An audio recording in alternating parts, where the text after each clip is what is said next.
Welcome to Business Success Tips, where you learn to make more money in less time and have a lot more fun. I'm your host, Paul Sanneman. I'm founder of Contractor Staffing Source, where we help contractors build great teams. I have Patricia Stepler with Creating Top Producers. That sounds like a good thing to do.com. So tell me, maybe you've worked with a construction company. How did that work and what did you do for them? Yeah, so my construction company I worked with, we went from six figures to eight figures in about 6 years. And what I did was, so they started out small contracting. It was a woman-owned business, but her husband was the main um, person about building. She was actually a professor that taught biology. But Hmm. anyhow, she got out of that and when they wanted to start this business together. And like many people when they start a business, they start small. And so they were doing home improvements, doors, windows, decks, things like that. Right. But not any of that money was going in their pocket. So they were about 180,000 when I started to work with them, but they weren't earning anything because it was Right. all going to pay their staff and equipment and things like that, which happens a lot with small business owners. So Right. anyhow, I use Bob Proctor. I don't know if you've ever heard of Bob Proctor, Yes. but I am a consultant with his company, and so we started talking about what they really wanted and getting them to really think big because a lot of times we think we can only do so much or we have to go step by step, and then it's not really true. And so and then the other thing that we often have to realize is that we may not have the right people working for us, and they certainly did not. They didn't have Yeah. people that were serving them well. They were working, but they weren't really in the same realm of where they wanted to go. So we started looking for the right people, and that becomes really key. And um, at first, they had an idea of who they were looking for, and they wanted woodworkers and people that were expert carpenters, and they weren't in a position to hire them at 180,000. So they Right. had to start really, going out and stretching what they wanted. And what I soon discovered with them is what the dream was to build luxury homes. And Mhm. so at one point they even looked at buying land and developing a whole area, and it wasn't happening for them. It just the deal was not coming to purchase that land and to get into it. And in the meantime, they were building some luxury homes because we'd gotten to that point where they were, well into the $1 million range.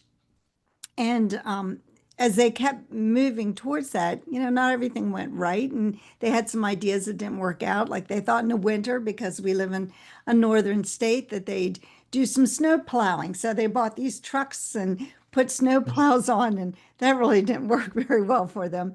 But Right. it did give them, the opportunity to have some heavier trucks.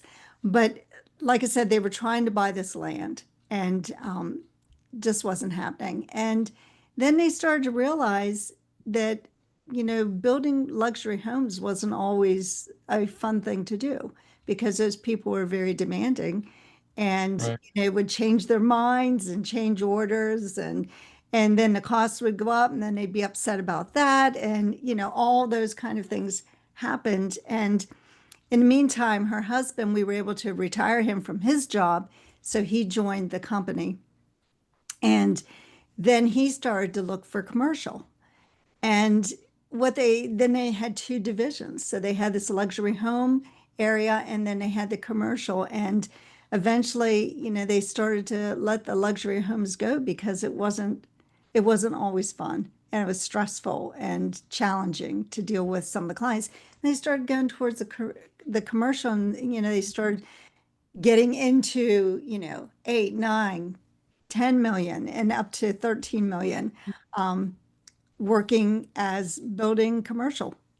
Your So commercial was it shopping centers or multifamily or what was actually, it? they were doing fast food. They did Wendy's and some other, like um, fast food restaurants is what they started building, and they kept expanding. So now they're pretty much doing a lot of that on the East Coast and in the southern part of the United States. So they're building a lot of or renovating um, previous building. So that's what they still do some in the, in the home building, but their emphasis is mostly commercial.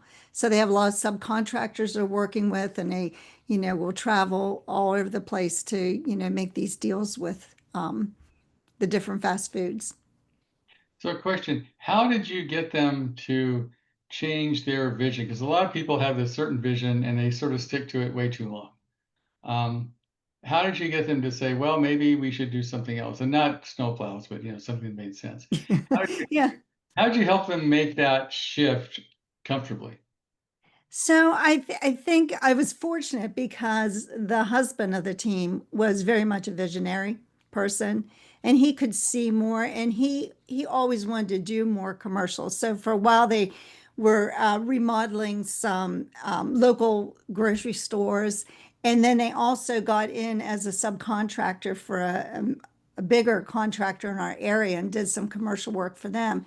So they saw that opportunity, but what I tried to get them to understand is that sometimes we get really focused on where we're going, and we let other opportunities go by the wayside. So I got them to understand that, and they even looked at doing government contracting. It never really happened for them, but I got them to understand that they have to be open, to another possibility. So sometimes things would come along and we discuss it and, figure out where that was going to go. And I think being open to that commercial, and that was where he was more interested in than the luxury homes were more her So, question, bailiwick. Yeah. how do you get people to, pursue their vision, hang in there when things are difficult?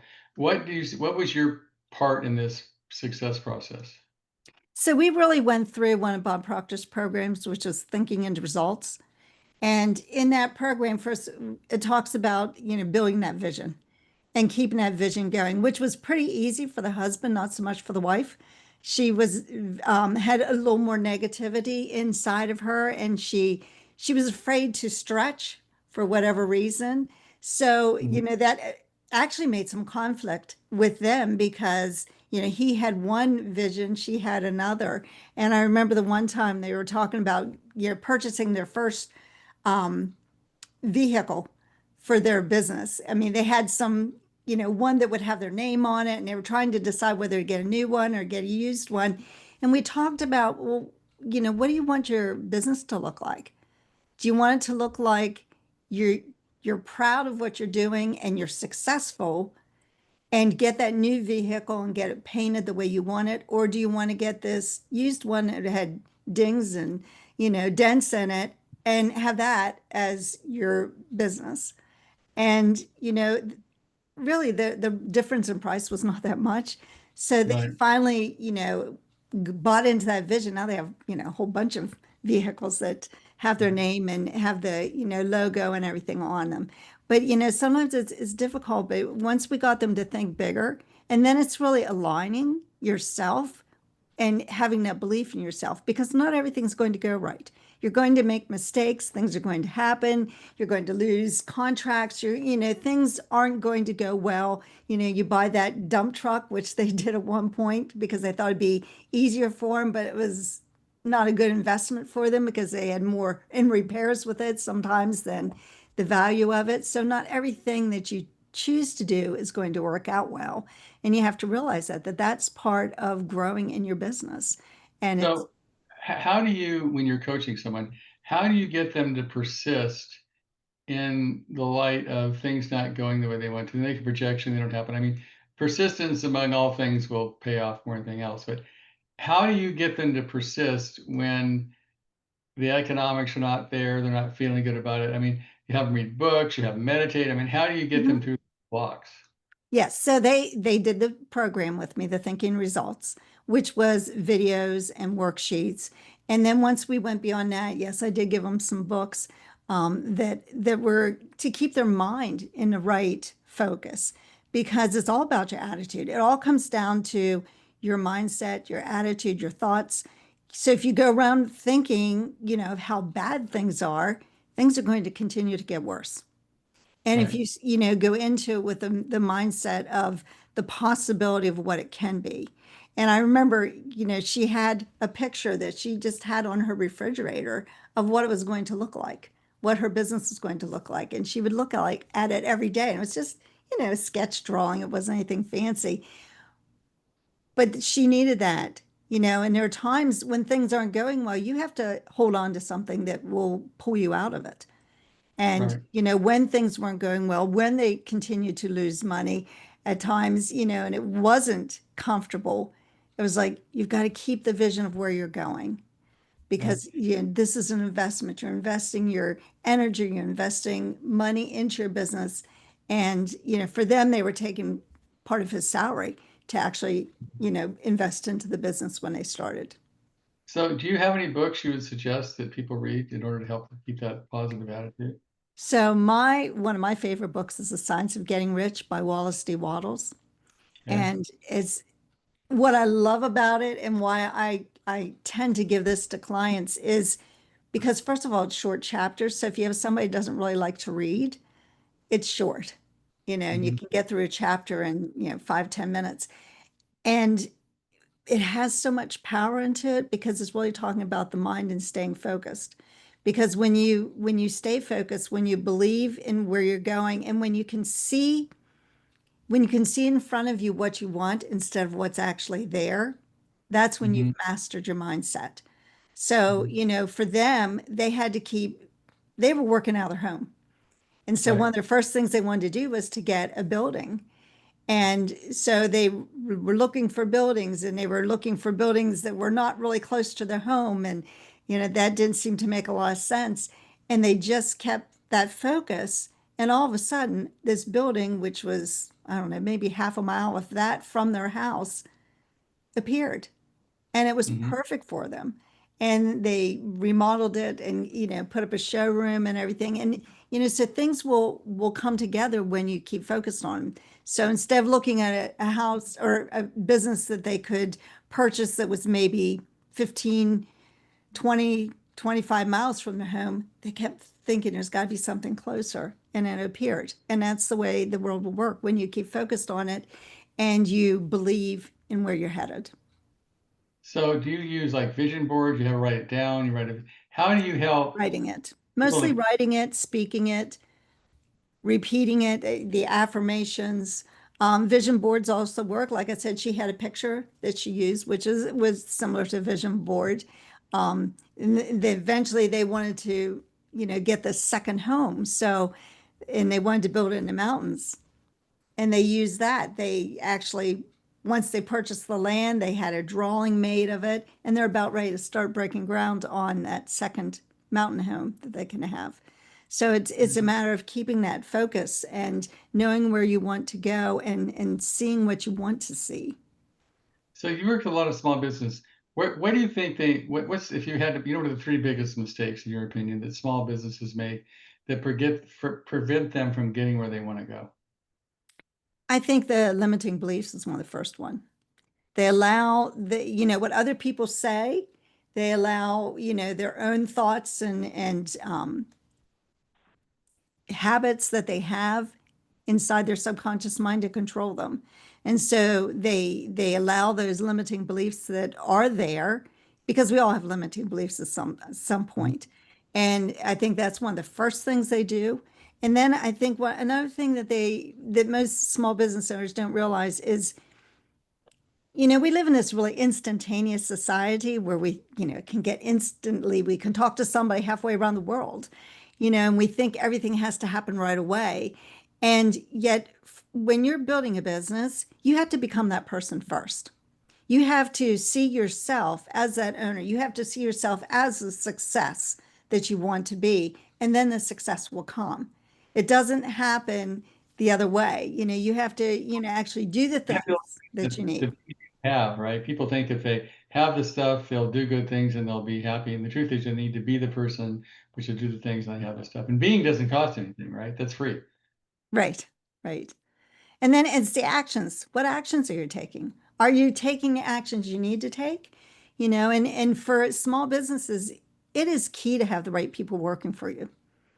And one of the things this couple does is when they're going to hire somebody, they do like a disc assessment on them, personality test, and they make sure that they have the right people working for them. And it's very interesting to see when they hire how similar the jobs that they hire for, how similar these people are. And Right. so they've Yeah. gotten down to a point where they know exactly the kind of person they're looking for to be, the project manager or to be, in charge of the team or, things like that. They know who they're looking for. I've learned that culture fit is more important than anything else because Yes. you can change what people know, but you can't change who they are. Right. Yeah, exactly. And early on, they did not have the right people working for them. So it was really key to start, focusing on the kind of person they need to fill that job. Right. And now they have really committed people working for them, and that makes a difference too. Are they committed to your vision and what you're doing, or are they just kind of there? And also, it doesn't take too many bad apples to spoil the barrel. You can have one person That's in a right. place and they can tank the company because Yeah. they don't fit into the corporate culture, and so they sort of try to kill the corporate culture, which is never good. Right. And sometimes people are afraid to let people go because they know they've got families, they've got, you know, obligations that they have, and so they feel bad. But you've got to have a lot of times it's a relief for that person too, because they know they're not in the right Right. position for them. That's true. Cool. Well, Patricia, if people want to consider you coaching them, how do they reach you, and what is your initial consultation? How does that process work? Yeah, so they can reach out to me through my website, which is creatingtopproducers.com/home, and they can schedule an appointment. I usually just talk to people and, um, do like an initial consult to see if I feel that I can offer something for them. Because I don't, I'd like to make sure that I feel that I can help them get to where they're going and what their goal is. And Okay. so I do initial consultation and then we just take it from there. Okay. Well, I would suggest if you don't have a coach or you're looking for one, or the one you have you're not happy with, those are all different possibilities. Give Patricia a call because the initial call is free, right? I'm assuming. Absolutely, yes. Okay. So give Patricia a call if you're interested in becoming a top producer, as she says, right? Yes. Thanks, Patricia. I appreciate your time. Thank you.